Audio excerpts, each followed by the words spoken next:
Hello দর্শক বন্ধুরা, আসসালামু আলাইকুম। সবাই কেমন আছেন? আশা করি যে যেখানে আছেন অনেক অনেক ভালো আছেন। দর্শক বন্ধুরা, আপনারা অনেকে জানেন রিয়েলমি তাদের 8 সিরিজে আরও দুইটি ফোন যুক্ত করতে যাচ্ছে, রিয়েলমি 8S এবং রিয়েলমি 8i। রিয়েলমি 8S এই ফোনটি সম্পর্কে অলরেডি আমি ভিডিও বানিয়েছি, আর রিয়েলমি 8i এই ফোনটি নিয়ে আজকের ভিডিওতে কথা বলবো। আর এছাড়াও রেডমি 10-এর সঙ্গে রিয়েলমি 8i এই ফোনটির কম্পেয়ার করার চেষ্টা করব। রিয়েলমি 8i এই ফোনটির হাইলাইটেড বিষয় হচ্ছে এই ফোনে থাকছে মিডিয়াটেক হিলিও G96 এর মতো চিপসেট।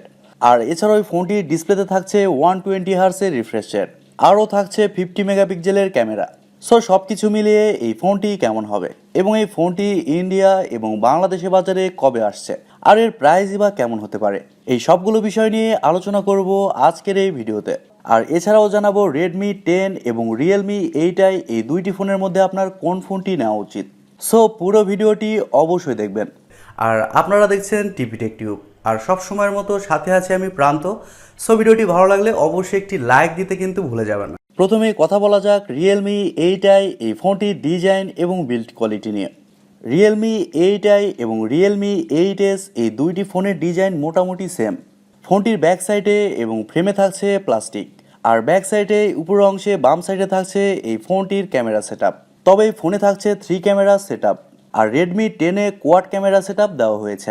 আর ফোনটির একেবারে নিচের দিকে আসলে আপনারা পেয়ে যাচ্ছেন রিয়েলমির ব্র্যান্ডিং। এই ফোনটির থিকনেস করা হবে 8.6 মিলিমিটার, আর ওজন করা হবে 196 গ্রাম। তার মানে আমরা বলতেই পারি এই ফোনটি মোটামুটি স্লিম এবং লাইট ওয়েট।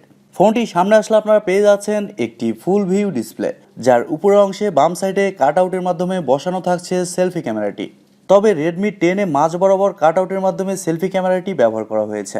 এই ফোনটির ডান সাইডে থাকছে পাওয়ার বাটন, আর পাওয়ার বাটনে থাকছে ফিঙ্গারপ্রিন্ট সেন্সর, যা মোটামুটি ফাস্ট এবং অ্যাকুরেট হবে বলেই জানা গিয়েছে। আর ফোনটির উপরের দিকে কিছুই থাকছে না, তবে আমার মনে হয় এখানে নয়েজ ক্যান্সেলেশন মাইক থাকা প্রয়োজন ছিল, এটা সময়ের দাবি। আর ফোনটির বাম সাইডে থাকছে সিম কার্ড এবং মাইক্রোএসডি কার্ড স্লট এবং ভলিউম আপ ডাউন বাটন, যেখানে আপনারা দুইটি সিম কার্ডের পাশাপাশি একটি মাইক্রোএসডি কার্ড ব্যবহারের সুযোগ পাচ্ছেন। আর ফোনটির একেবারে নিচের দিকে থাকছে 3.5 millimetre headphone jack, microphone, type C slot এবং স্পিকার গ্রিল। এই ফোনটি কয়েকটি কালারে পাওয়া যাবে।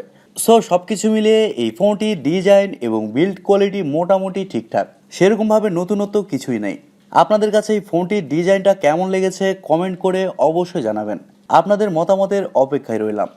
এবারে যদি এই ফোনটির ডিসপ্লে নিয়ে কথা বলি, তাহলে এই ফোনে থাকছে 6.59 ইঞ্চির একটি IPS LCD প্যানেল, যেখানে থাকছে 120 হার্টজের রিফ্রেশ রেট। আর এটি একটি ফুল এইচডি প্লাসের ডিসপ্লে, যার রেজুলেশন হবে 1080x2400 পিক্সেল।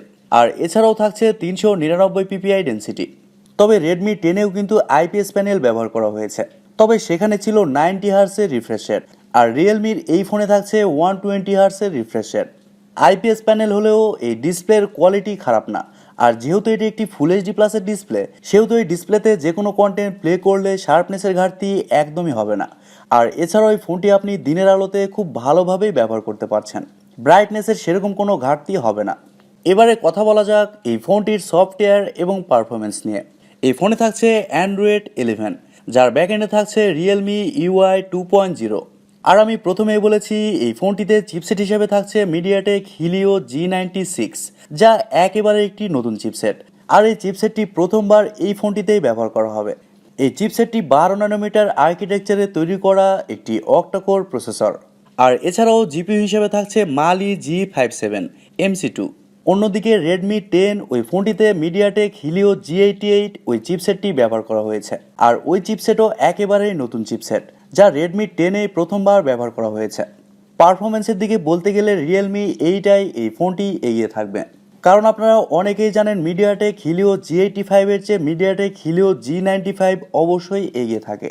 সেই হিসাবে বিবেচনা করলে মিডিয়াটেক হিলিও G88 এই চিপসেটের চেয়ে মিডিয়াটেক হিলিও G96 এই চিপসেটটি এগিয়ে থাকবে, যার কারণে এই ফোনটিতে যে কোনো হাই লেভেলের গেমস আপনারা মিডিয়াম টু হাই সেটিংসে খেলতে পারবেন। পাবজির মতো গেমসগুলো আপনারা ইজিলি এই ফোনটিতে খেলতে পারবেন, আর ফ্রি ফায়ারের মতো গেমসগুলো আপনারা হাই সেটিংসে এই ফোনটিতে খেলতে পারবেন। আর এছাড়াও মাল্টিটাস্কিং বা অন্যান্য কাজ এই ফোনটিতে আপনারা ইজিলি করতে পারবেন, এদিক দিয়ে কোনো রকম সমস্যা হবে না। তবে শোনা যাচ্ছে এই ফোনটি একটি ভেরিয়েন্টেই পাওয়া যাবে, 4GB র্যাম 128GB রম, যার স্টোরেজ টাইপ হিসেবে থাকছে UFS 2.2 আর র্যাম টাইপ হিসেবে থাকছে LPDDR4X। তবে পার্সোনালি আমার মনে হয় এই ফোনটি 6GB ভেরিয়েন্টেও আসতে পারে। আর অন্যদিকে Redmi 10 ওই ফোনটিতে কিন্তু eMMC স্টোরেজ দেওয়া হয়েছিল। এদিক থেকেও Realme 8i এই ফোনটি এগিয়ে থাকবে। এবারে কথা বলা যাক এই ফোনটির ক্যামেরা সম্পর্কে।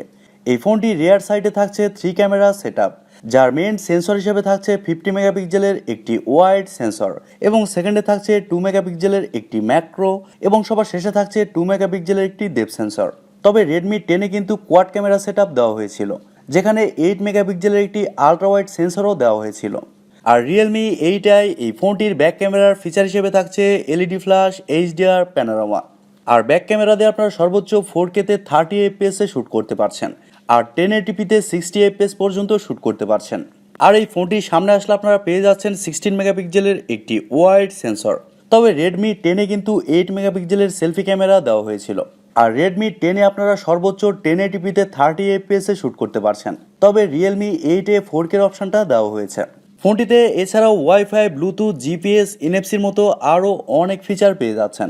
আর USB-তে থাকছে USB Type-C 2.0।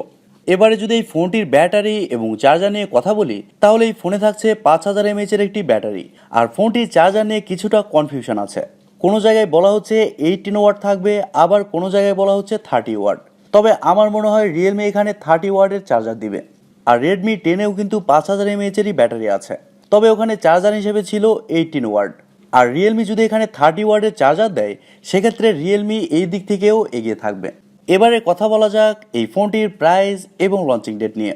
দর্শক বন্ধুরা, এতক্ষণ আপনাদের সাথে অনেক কম্পেয়ারই শেয়ার করলাম, কিন্তু প্রাইসের উপরেও কিন্তু অনেক কিছুই নির্ভর করে। ধারণা করা হচ্ছে ইন্ডিয়ার বাজারে এই ফোনটির বেস ভেরিয়েন্টের প্রাইস রাখা হতে পারে 11 থেকে 12,000 রুপি। আর ইন্ডিয়ার বাজারে সেপ্টেম্বরের মাঝামাঝি দিকে এই ফোনটি অফিসিয়ালি আসতে পারে। আর এই ফোনটি বাংলাদেশের বাজারে আসলে প্রাইস হতে পারে 18 থেকে 20,000 টাকা, বেস ভেরিয়েন্টের কথা বলছি। আর বাংলাদেশ মার্কেটে এই ফোনটি অক্টোবর মাসে আসতে পারে। যতদূর শোনা যাচ্ছে Redmi 10ও ইন্ডিয়ার বাজারে 11 থেকে 12,000 রুপিতেই লঞ্চ হবে। এবার আমাদের দেখার পালা যে কোন ফোনটি কি প্রাইস পয়েন্টে লঞ্চ হয়।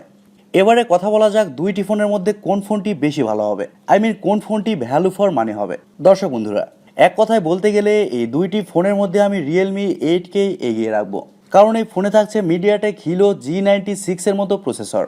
আর ফোনটির ডিসপ্লেতে 120 হার্টজের রিফ্রেশ রেট থাকছে, কিন্তু ক্যামেরাতে একটি আলট্রা ওয়াইড সেন্সর দিলে ভালো হতো।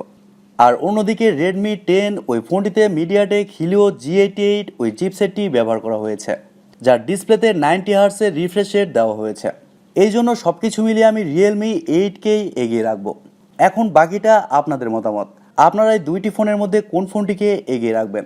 সো দর্শক বন্ধুরা, এই ছিল আজকের ভিডিওটি আপনাদের কাছে কেমন লেগেছে কমেন্ট করে অবশ্যই জানাবেন। আর ভিডিওটি অবশ্যই বন্ধুদের সাথে শেয়ার করে দিতে ভুলে যাবেন না। আজকের মতো এখানেই, দেখা হবে পরবর্তী ভিডিওতে। সবাই অনেক অনেক ভালো থাকবেন এবং সুস্থ থাকবেন। খোদা হাফেজ।